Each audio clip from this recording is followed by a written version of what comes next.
Olá, sou Isabelle e vim mostrar o meu vídeo. Quadrinhos de mangá, comic, manhwa, etc. são tipos de artes mostradas história que acontece quando os personagens, sejam eles terror, romance, comédia e ação.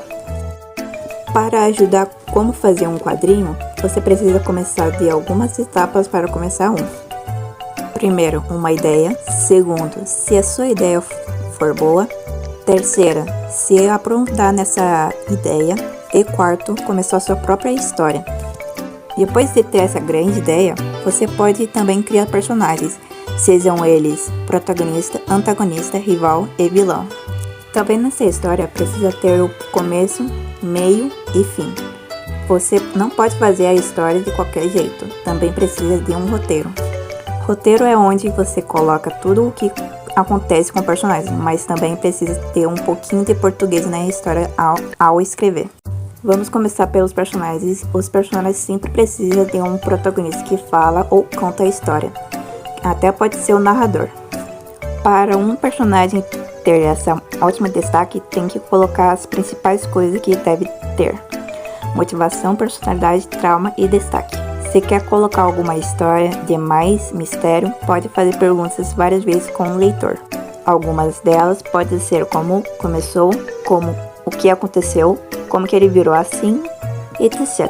Para uma história ficar boa, precisa de um coadjuvante para estragar a história. Toda a história precisa de algum vilão que não quer alcançar o objetivo do protagonista. Algumas vezes, o vilão pode estar ou certo ou errado, igual o Capitão Gancho. Depois de ter feito os personagens, você pode também fazer o ano e o país. Para o ano, você precisa de qualquer ano. Anos 50, 60, 90, mas também tem que saber o que tinha o ano que passava. Você não pode fazer o protagonista nos anos 90 usando o celular Pro Max.